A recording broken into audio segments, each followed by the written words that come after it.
On va commencer avec cette affaire qui illustre malheureusement l'insécurité dont on vous parle régulièrement sur nos plateaux, dont on vous parle régulièrement sur cette antenne, mais qui nous touche particulièrement aujourd'hui car elle concerne une journaliste de CNews. Elle concerne donc notre famille à nous et aujourd'hui c'est toute notre rédaction qui est sous le choc. Son conjoint a reçu plusieurs coups de couteau à la sortie d'un tramway à Paris car il la défendait face à un homme particulièrement insistant. L'agresseur a pris la fuite, il a pu être interpellé et ce qui est terrible dans cette affaire, ce qui nous met aussi profondément en colère, c'est que cet homme était déjà connu des services de police. Les détails d'abord avec ce sujet de Malo Stener et Adrien Spiteri. C'est à bord d'un tramway comme celui-ci, dans la nuit de vendredi à samedi, qu'une collègue journaliste et son copain sont dévisagés, bousculés, puis insultés par un individu qui crie ceci. « Je vais vous niquer vos mères, toi, elle !» Face au danger, le jeune homme décide de faire descendre sa compagne de la rame pour la mettre en sécurité. Lui reste à bord, puis se fait violemment agresser au niveau de la porte de Vanves. Il y a eu un échange de coups et c'est à l'issue de cet échange de coups qu'ils se sont aperçus que l'auteur qui était parti avait en fait porté des coups de couteau au compagnon de la victime et il s'est écroulé sur le sol. Poignardé à 7 reprises, la victime est transportée en urgence à l'hôpital Georges Pompidou. Pendant ce temps, le suspect est retrouvé avec des taches de sang sur lui, puis placé en garde à vue, sans que le couteau ne soit retrouvé. Toujours le même scénario, toujours le même protocole, j'ai envie de vous dire. Et puis, on se retrouve avec des gens qui, eux, sont porteurs de couteaux, parce que leur quotidien, c'est de porter une arme pour pouvoir l'utiliser lorsqu'ils se retrouvent dans une situation difficile qu'ils ont eux-mêmes créée. L'homme est un Français d'origine sénégalaise, né en 1983 et connu des services de police. Opéré, le conjoint de notre collègue est dans un état stable. Voilà une agression qui, en plein Paris, qui fait froid dans le dos, qui aujourd'hui peut arriver à n'importe qui à la Bensoussan. C'est aussi ça qui est effrayant. C'est-à-dire qu'on a un couple qui décide de sortir, une de nos collègues qui rentrait de vacances et qui se retrouve pris à partie par un individu extrêmement violent et en plus de ça armé. Ouais, cette violence endémique qui apparaît ici fait qu'aujourd'hui, il y a plus de limite. Il y a plus de limite, mais il faut remarquer encore plus que c'est chacun d'entre nous qui devons réagir. Parce qu'ils étaient avec d'autres personnes, me semble-t-il, dans le tramway. Et au fait, on tolère beaucoup trop cette violence. On accumule et on accumule tous ces cas de figure. Je pense à effectivement cette personne qui est à l'hôpital. Je pense à son ami et journaliste de la rédaction de CNews. Mais je pense surtout au fait qu'aujourd'hui, sauf une réaction extrêmement difficile, mais extrêmement nécessaire de l'État, on va vers un ensauvagement généralisé. On avait le ministre de l'Intérieur qui parlait effectivement de la Guadeloupe ou de la Martinique et de la Martinique, mais je crois qu'aujourd'hui, plus personne n'est en sécurité en France, dans les territoires ruraux, en France, dans les territoires urbains, en France, une journée normale pour une situation normale. Plus personne n'est en sécurité. Plus personne n'est en sécurité, Madi s'est dit, et quand on est une femme, c'est peut-être encore pire. Et effectivement, cet homme était insistant vis-à-vis de notre collègue, et son conjoint a essayé de s'interposer. Et c'est ça qui a été, qui a failli tourner au drame, avec tous ces coups de couteau absolument terribles. Quand on est une femme, on est forcément plus vulnérable, ça c'est sûr. Et comme ça a été dit, aujourd'hui en France, il n'y a pas un endroit où on est en sécurité. Malheureusement, c'est partout pareil, il n'y a pas d'heure. À une certaine époque, on se dirait c'est certains quartiers, c'est certaines heures. Aujourd'hui, en plein jour, partout en France, on est en insécurité. Et effectivement, je crois qu'on a laissé faire depuis trop longtemps. Ça fait trop longtemps que l'on subit ça.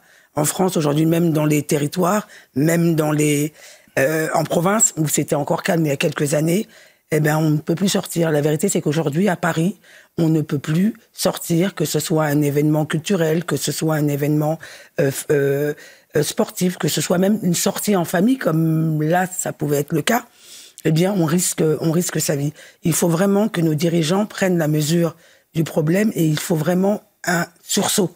Parce qu'effectivement, ça a été dit là justement, les gens auraient pu intervenir, sauf qu'aujourd'hui, on a peur d'intervenir. Avant, dans ce genre d'histoire, il suffisait que 2-3 personnes s'interposent, on calmait un petit peu la personne et elle partait. Mais parce qu'il n'y a plus de limite, en fait, et en fait que tout est possible. Donc on se dit, on est face à quelqu'un qui est d'une violence telle que tout peut arriver. Absolument. Donc forcément, il y a une crainte. Quelle arme il va nous sortir. Et là, en l'occurrence, c'était un couteau. Aujourd'hui, le couteau, c'est l'arme la plus banale. N'importe quel jeune, aujourd'hui, un peu délinquant, a un couteau dans sa chaussette, dans sa poche. Et d'ailleurs, c'est à se demander pourquoi les gens marchent avec des couteaux. Un couteau, c'est quand même pas un portable. Donc, quelque part, il y a une volonté manifeste de nuire. Quelque part, quand ils sortent de chez eux, ils sortent aussi en se disant, aujourd'hui, on va peut-être avoir des problèmes et on a une manière, nous, de régler nos problèmes au lieu de s'exprimer et d'envisager peut-être un échange et de trouver une solution, c'est de planter la personne avec le couteau. Et ça, à un moment, il va falloir se réveiller, puisque depuis longtemps, on dénonce cette société d'ensauvagement et certains voudraient qu'on ne le dise pas, mais la vérité, c'est qu'elle existe. Elle existe, on l'a subie au quotidien. Mathieu Hoc, le phénomène de l'ultraviolence qui dit beaucoup de notre société d'aujourd'hui. Oui, on a effectivement un double phénomène qui s'observe dans les autres sociétés occidentales. C'est un phénomène d'ultraviolence, donc c'est une augmentation en gradation des actes de violence, comme l'a dit Madi.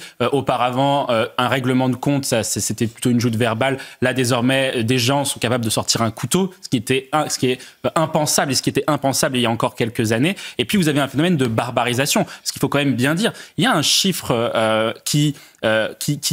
qu'on donne souvent sur les questions liées au transport en commun en Ile-de-France, c'est 93% des agressions dans les transports en commun en Ile-de-France sont le fait d'étrangers.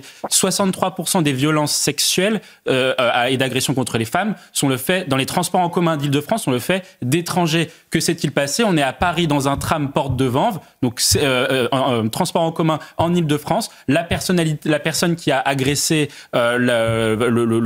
ce fameux couple est une personne issue de l'immigration. Donc à un moment donné aussi, il y a plusieurs sujets. Il y a l'ultraviolence, mais il y a aussi cette barbarisation, le fait qu'il y a un choc culturel dans le pays, que des gens se baladent avec un couteau parce que c'est quelque chose qui peut paraître anormal pour beaucoup de Français, mais pour certains, une partie de notre société... C'est ce que disait le policier, qu'aujourd'hui, ces personnes-là, maintenant, sortent tous armés d'un couteau. Mais alors... La solution, c'est quoi ? Il y avait eu une proposition à un moment donné d'interdire les... Enfin, on va pas interdire les couteaux. En fait, le problème, ça serait de se focaliser sur l'objet et non sur la personne. C'est-à-dire qu'en fait, se dire qu'il y a des attaques au couteau, donc on va réglementer davantage le port du couteau, etc.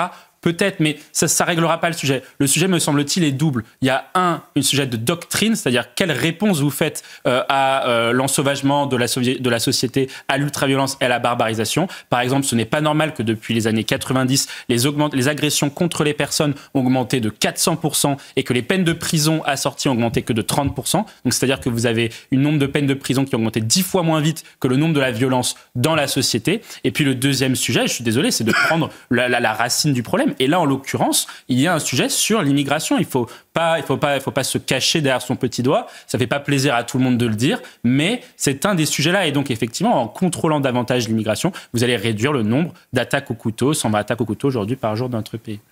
Alors, même si la personne qui a agressé notre collègue était de nationalité française. Oui, mais d'origine sénégalaise. Oui, mais la personne n'était pas en situation irrégulière sur notre territoire, et ça, c'est important de le préciser. Ce qui est d'ailleurs d'autant plus grave.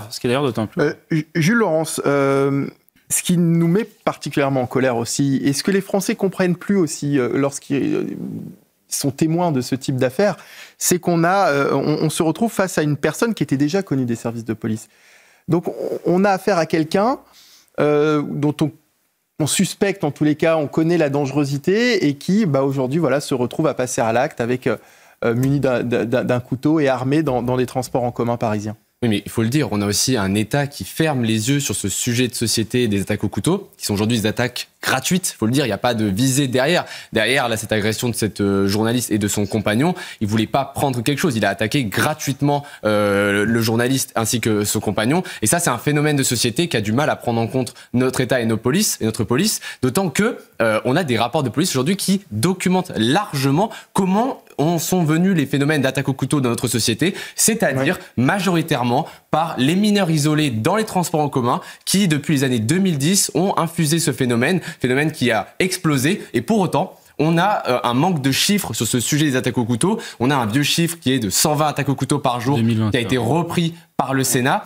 Mais depuis quelques années, on a un gouvernement qui ferme les yeux. Pourtant, on voit bien que cette attaque au couteau gratuite, elle fracture notre société. On l'a dit, on a aujourd'hui des femmes qui refusent de prendre les transports en commun parce qu'elles ont toutes internalisé la norme que les transports en commun sont les espaces les plus dangereux aujourd'hui dans les villes. Pour autant, pas que dans les villes, puisqu'on voit à Crépol, ça peut frapper aussi dans les campagnes. Mais on a aussi un phénomène de réarmement des Français. C'est-à-dire que lorsqu'ils se rendent compte que l'État ne prend plus en compte ce phénomène d'agression gratuite, eh bien les Français eux-mêmes, directement, portent eux des armes blanches, des gazeuses, des couteaux pour pouvoir se défendre. Et là, on arrive à un phénomène du tous contre tous. Et là, je précise aussi que ce n'était pas un cas de mineur isolé puisque la personne avait 42 ans.